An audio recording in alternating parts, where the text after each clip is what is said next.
Siap, beri salam. Waalaikumsalam warahmatullahi wabarakatuh. Selamat pagi juga anak-anak. Gimana kabarnya hari ini? Baik, Bu. Oke, alhamdulillah. Oke, sebelum kita mulai pembelajaran, alangkah lebih bagusnya kita mulai dengan berdoa. Bisa dipimpin oleh Ahmad? Baik, sebelum kita memulai pelajaran, marilah kita berdoa. Berdoa menurut agama kepercayaan masing-masing dimulai.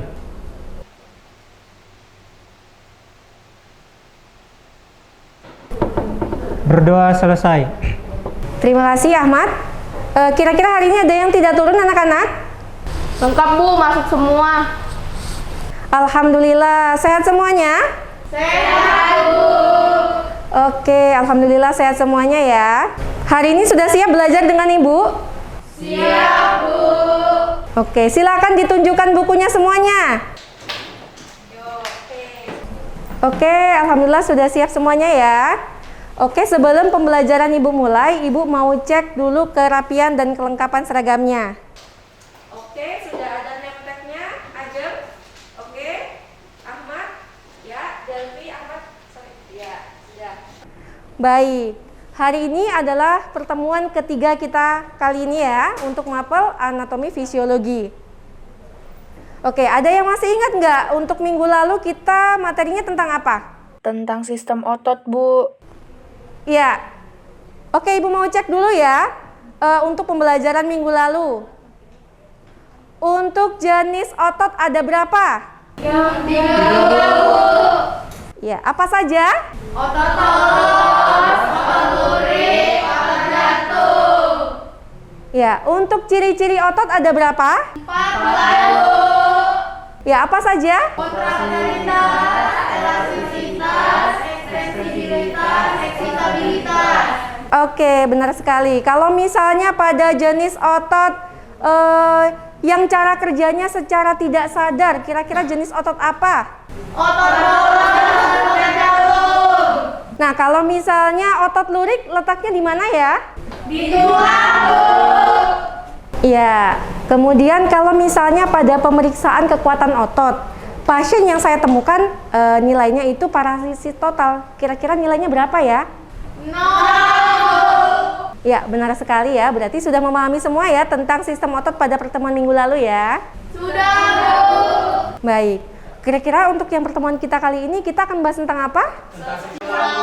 Ya, catatan pada minggu lalu yang sudah Ibu share kira-kira sudah disalin di bukunya? Sudah Bu. Tapi masih sedikit belum hafal Bu, karena terlalu banyak sekali. Oh, ada yang belum hafal? Baik, kira-kira nanti kita akan belajar sama-sama biar lebih mudah diingat ya. Siap Bu. Baik, sebelum pembelajaran Ibu mulai, Ibu akan menjelaskan tentang indikator apa saja yang akan kita capai hari ini ya. Nah, untuk indikator yang pertama ya, untuk menganalisis fungsi tulang dengan benar ya. Jadi kita biar tahu apa fungsi dari. Baik, silakan dilihat ini anak-anak. Kira-kira Ibu bawa apa ini di depan kelas?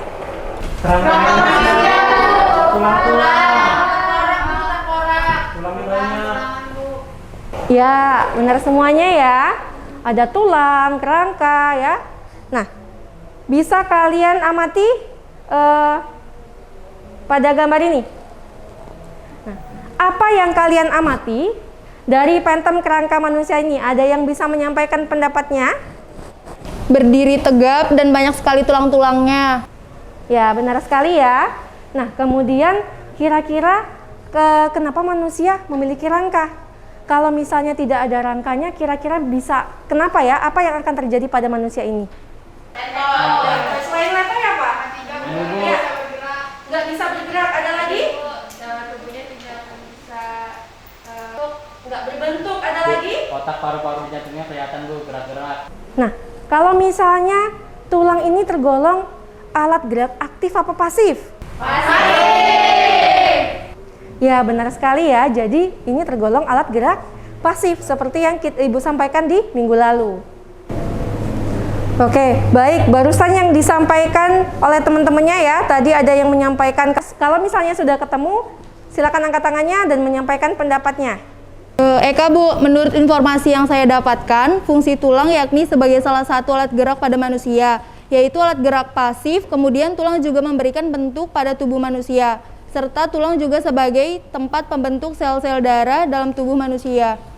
Ya, baik ya. Jadi dari penjelasan teman-temannya barusan, fungsi tulang itu ada sebagai alat gerak pasif, kemudian yang kedua memberikan bentuk tubuh. Kalau misalnya bisa dibayangkan, kalau di dalam tubuh kalian tidak ada tulangnya, otomatis ada berapa jenis tulang yang ada di dalam makhluk hidup? Ya, makhluk hidup itu ada, ingat, ada hewan, ada manusia. Ya, silakan. Siapa yang menyebutkan pendapatnya?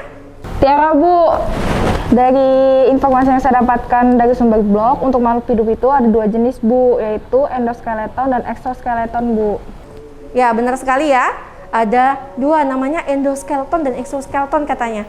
Nah, artinya endoskeleton dan eksoskeleton itu apa sih? Ada yang bisa menyampaikan pendapatnya? Ahmad Bu, endoskeleton adalah kerangka pada bagian dalam tubuh sesuai dari arti namanya yaitu endo di dalam.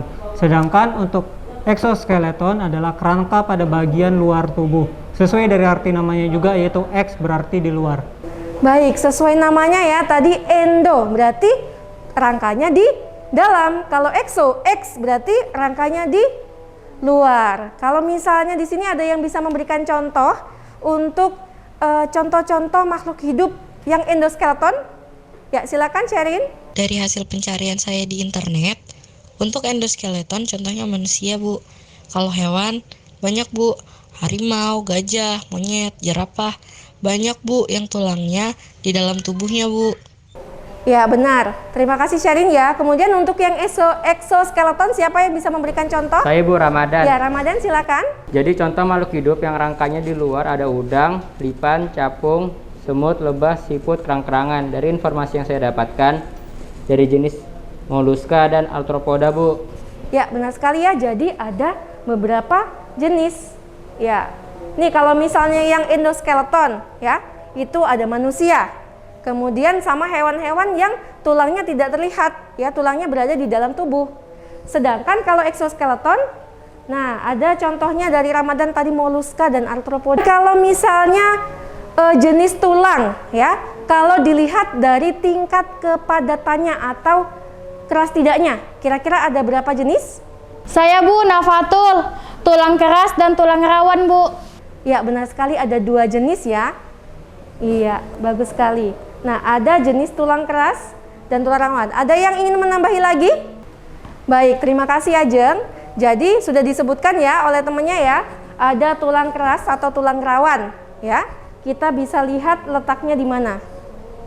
Kalau misalnya tulang keras itu berada di seluruh tulang orang. Kan ayam, ada nggak tulang yang warnanya bening kemudian bisa kalian makan? Dan rasanya kriuk-kriuk. Nah, itu adalah tulang rawan ya. Sampai di sini ada yang ingin ditanyakan? Ya, silakan Sherin. Saya Bu, saya ingin bertanya Bu. Saya memiliki saudara yang memiliki kelainan pada tulang bagian belakangnya Bu. Jadi, tulang belakangnya miring Bu. Nah, itu bagaimana ya Bu? Apakah bisa diobati dan apakah harus operasi?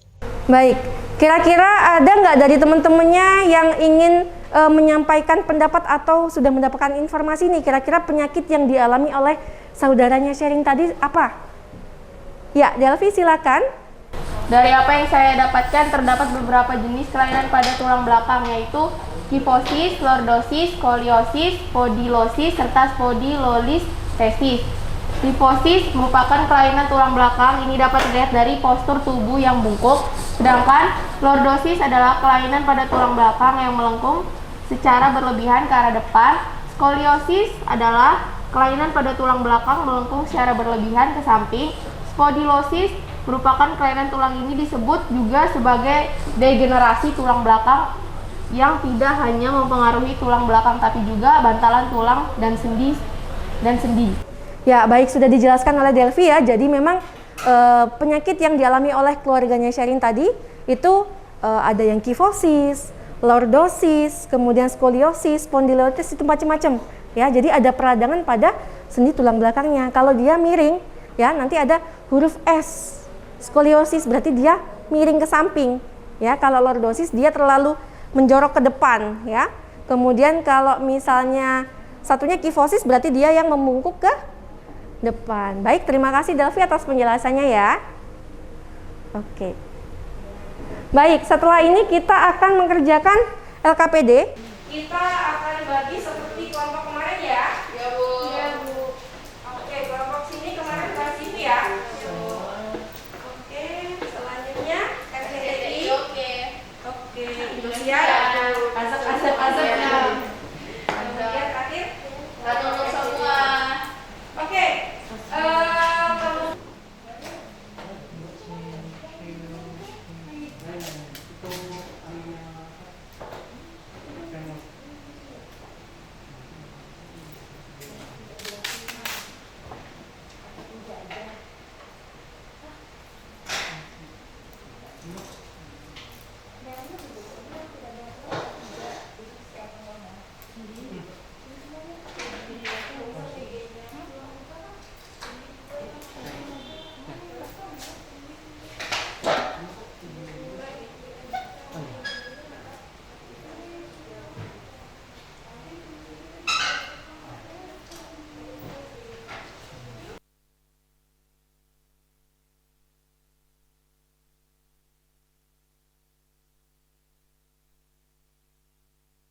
Mari kita menghafal anggota gerak tulang atas, yaitu bagian lengan, humerus, ulna, radius, clavicula, scapula, carpal, metacarpal, dan pala.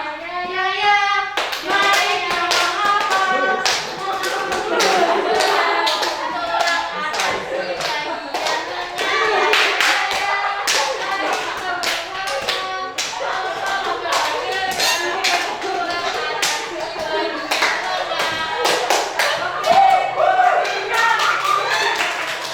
Mungkin ini karena di akhir, jadi Ibu akan meminta beberapa siswa menyampaikan kesimpulan dari pembelajaran kita hari ini.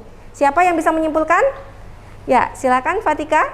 Untuk materi hari ini kita mempelajari tentang alat gerak pasif, yaitu tulang, sendi, tendon, dan ligamen. Nama-nama tulang, bentuk tulang ada 4, yaitu pipi, pipa, pendek, dan tak beraturan. Sendi ada 6, sendi peluru, pelana, putar, gulung, geser, dan engsel. Dan jenis tulang dilihat dari tingkat kepadatannya, ada tulang keras dan tulang rawan. Perbedaan tendon dan ligamen, Bu. Kalau tendon penghubung antara otot dan tulang, sedangkan ligamen penghubung antara tulang dengan tulang, Bu. Sekali lagi Ibu mau tanya, apakah pembelajaran yang Ibu ajarkan hari ini terlalu bosan? Tidak.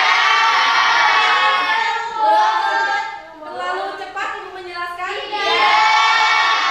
Kira-kira untuk yang pembelajaran minggu depan mau seperti ini lagi atau mau bagaimana? Mau ya, karena dapat hadiah semuanya ya? Iya. Terima kasih anak-anak. Hari ini mengerjakan LKPD-nya sangat semangat sekali ya. Nah, selamat untuk pemenang 1, 2, 3, dan 4. Bagi yang tadinya belum aktif, misalnya menjawabnya kurang berhasil, nggak usah berkecil hati. Bagi yang sudah aktif, terima kasih dan tetap dipertahankan. Kemudian untuk pembelajaran tes pengetahuan, kita akan mengerjakan kuisis, tapi nanti setelah kalian pulang sekolah. Jadi nanti akan saya share linknya di grup kelas, kemudian saya buka aksesnya pada pukul 3 sampai pukul 5. Jadi masih ada waktu 2 jam, silakan dikerjakan sebaik mungkin agar hasilnya memuaskan. Oke? Oke, Bu. Nah, kemudian jangan lupa pertemuan minggu depan kita, karena pertemuan 1, 2, 3 sudah selesai untuk KD1, berarti minggu depan sudah ulangan harian ya. Jadi silakan dipersiapkan baca-baca materinya dari pertemuan 1 sampai pertemuan 3 ya, sampai hari ini. Karena berakhir pembelajaran kita kali ini, alangkah lebih baiknya ditutup dengan doa. Silakan Ahmad untuk memimpin doa. Baik, sebelum kita pulang, marilah kita berdoa menurut agama kepercayaan masing-masing. Berdoa dimulai. Berdoa selesai. Beri salam. Assalamualaikum. Terima kasih, Bu. Ya, waalaikumsalam warahmatullahi wabarakatuh. Terima kasih anak-anak. Selamat siang. Sampai jumpa minggu depan.